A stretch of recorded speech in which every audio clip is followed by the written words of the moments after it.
विद्यार्थ्यांनो सप्रेम नमस्कार. ज्ञानवंदन इन्स्टिट्यूटर यूट्यूब चॅनलमध्ये सर्वप्रथम मी आपण सर्वांचे स्वागत करतो.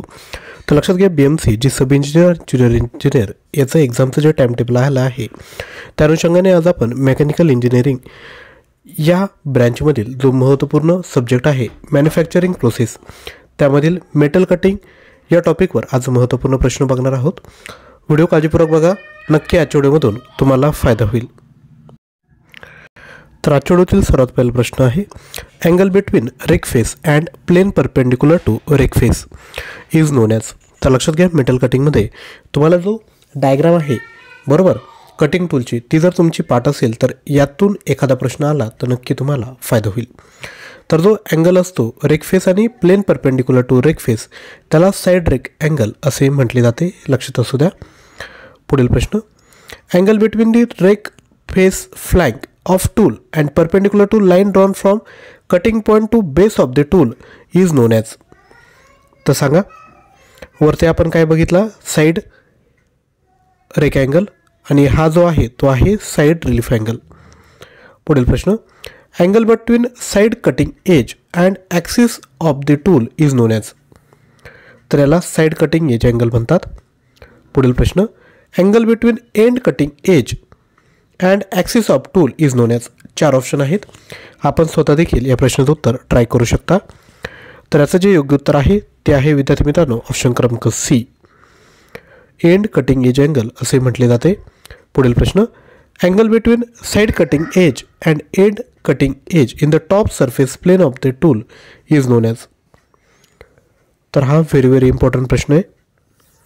तर याला विद्यार्थी मित्रांनो नोज अँगल असे म्हटले जाते. पुढील प्रश्न, with the increase in the lip angle keeping side rake angle constant strength of the tool. सांगा, जर लिप अँगल वाढवत गेलो तर विद्यार्थी मित्रांनो साइड रेक अँगल कॉन्स्टंट ठेवायचा आणि लिप अँगल जर वाढवत नेला तर काय होईल, स्ट्रेंथ ऑफ टूलवर काय इफेक्ट होतो, तर जी स्ट्रेंथ असते टूलची ती इन्क्रीज होते. पुढील प्रश्न, for larger positive back rake angle tool will be weaker, stronger, smoother की हार्डर. तर या केसमध्ये जे टूल असतं ते विकर होते. पुढील question, with the increase in the positive back rake angle lip angle decreases and tool tip becomes thin. बरोबर, त्यामुळे तो विकर होतो. पुढील प्रश्न, for large negative back rake angle tool will be. तर टूल हा स्ट्रॉंगर असतो कारण की with an increase in negative back rake angle lip angle increases and tool tip become thick and hence strength of the tool will increases. यानंतर पुढील प्रश्न, which of the following will give better chip flow. 4 option आहेत, positive back rake angle tool, negative back rake angle tool, त्यानंतर zero back rake angle tool की none of mention. तर कशामध्ये असेल तर पॉझिटिव्ह बॅक रेक अँगलमध्ये. लक्षात घ्या, with positive back rake angle lip angle decreases and space of the chip flow increases and hence it will give better chip flow. पुढील प्रश्न, which of the following will give large friction during a chip flow. Positive back rake angle tool, negative back rake angle, zero back rake angle की small lip angle. तर right answer आहे negative back rake angle tool. लक्षात घ्या, with negative back rake angle lip angle increases and space for chip flow decreases due to which it offers large resistance to chip flow. तर विद्यार्थी मित्रांनो, आपण ज्या पद्धतीने प्रश्न बघत आहोत तसे आपल्याकडे टॉपिक वाईज सब्जेक्ट वाईज एकूण 12,000 प्लस MCQ आहेत विथ एक्सप्लेनेशन. यामध्ये आपण बघू शकतात, जर स्ट्रेंथ ऑफ मेटल कन्सिडर केलं तर त्यामधील सगळे जे टॉपिक आहेत त्या प्रत्येक टॉपिकवर तुम्हाला सेपरेट MCQ बघायला भेटेल. जसं मॅन्युफॅक्चरिंग प्रोसेसमध्ये आपण मेटल कटिंग अँगलचे बघत आहोत त्याच पद्धतीने प्रत्येक सब्जेक्टमध्ये जे महत्त्वपूर्ण टॉपिक आहेत ते आपण या ठिकाणी कवर केलेले आहेत. एकूण 12,000 प्रश्न आहेत. लक्षात घ्या, हा जो कोर्स जर तुम्ही परचेस केला तर तुम्हाला 1 वर्षाची व्हॅलिडिटी भेटेल.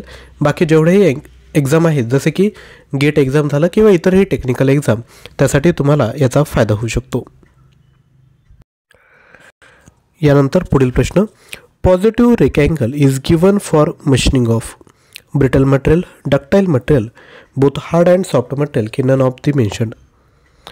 तर positive rake angle is given for machining of ductile material, लक्षात घ्या, positive rake angle have better chip flow as the amount of chip flow in the ductile metal is large. Hence, positive back rectangle tool will be better option for machining ductile material. आता negative back rectangle कुठे use केला जातो?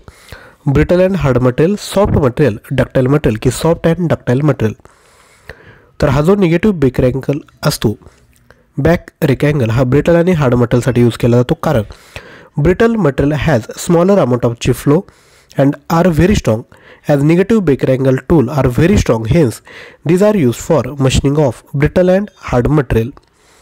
पुढील प्रश्न, which of the following will give maximum chip flow during a machining? Already 11th नंबरच्या क्वेश्चनमध्ये बघितले आपण. तर डक्टाईल मटेरियलमध्ये मॅक्झिमम चिप फ्लो हा असतो. तर brittle material breaks very easily due to which they have maximum chip flow. पुढील प्रश्न, with a increase in the rake angle of a tool life will be. काय होतं, तर जर तुम्ही रेक अँगल वाढवत गेले तर टूल लाईफ जी असते ती पहिल्यांदा इन्क्रीज होते आणि नंतर डिक्रीज होते. तर लक्षात घ्या, with an increase in the rake angle chip flow rate increases and hence the heat generated is carried away with the chip as faster rate due to which tool life increases. For large back rake angle tool becomes very thin and its life decreases. पुढील प्रश्न, what is the optimum value of positive rake angle in degree for maximum tool life? 10, 12, 15 की 20? तर याचं योग्य उत्तर आहे option क्रमांक C 15. Next, for machining of carbide material which of the following tool will preferred? तर जे कार्बाइड मटेरियल आहे त्यासाठी large negative rake angle tool use केला जाऊ शकतो, कारण की लक्षात घ्या, carbide material are very hard. Hence strong tool is required for their machining. Tool with large negative back angle are strong. Next, which of the following tool will give the best result for machining of a brass? तर zero rake angle tool use केला जातो, कारण की brass is neither very hard nor very soft and zero rake angle tool will be the best option for machining of brass. Next, with an increase in the side cutting edge angle keeping width of cut constant, depth of cut will increase, decrease, first increase then decrease की remains constant? योग्य उत्तर आहे decreases. लक्षात घ्या, depth of cut is directly proportional to cos of side cutting edge angle, hence it decreases with increase in side cutting edge angle. Next question, with an increase in the rake angle of a tool life will increase, decrease, remains constant, first increase then decrease. तर लक्षात घ्या, rake angle जर वाढवला तर tool life काय होते? First increases then decreases. बघूयात, with an increase in side cutting edge angle width of cut decreases, hence the chip removal rate is good due to which tool life increases. After some limit, increasing side cutting angle will decreases tool life to increase in interaction of tool with workpiece. Next, what is the optimum value of side cutting edge in degrees for maximum tool life? तर याचे योग्य उत्तर आहे option क्रमांक D. At 30 degree chip removal rate and strength of tool are optimum and hence tool life will be maximum. तर विद्यार्थी मित्रांनो, ही जी मेकॅनिकल इंजिनिअरिंगची क्वेश्चन बँक आहे ती नक्की परचेस करा, कारण की MCQचं उत्तर आणि त्याचे एक्सप्लेनेशन आपण लगेचच दिलं आहे. कोणतीही एक्झामची तयारी करत असाल तर नक्की तुम्हाला या ठिकाणी फायदा होणार आहे. तसंच GK स्पेशल आपण जे मटेरियल तयार केलं आहे ते देखील आपण घेऊ शकतात. 4000+ MCQ आहेत. प्राईज आहे 199. यामध्ये तुम्हाला ऑनलाईन टेस्ट तसेच PDF फाईल या ठिकाणी भेटणार आहेत. याकरता तुम्हाला आपलं जे ॲप्लिकेशन आहे ज्ञानवंदन इन्स्टिट्यूटर ते डाउनलोड करावं लागेल. त्याची लिंक डिस्क्रिप्शन बॉक्समध्ये आहे, किंवा आपण 93 56 25 60 34 यावर व्हॉट्सअप देखील करू शकता. तुम्हाला हे मटेरियल प्रोव्हाइड केलं जाईल. आजचा व्हिडिओ आवडला असेल तर नक्की लाईक करा, शेअर करा आणि चॅनलवर नवीन असाल तर चॅनलला देखील सबस्क्राईब करा. थँक्यू.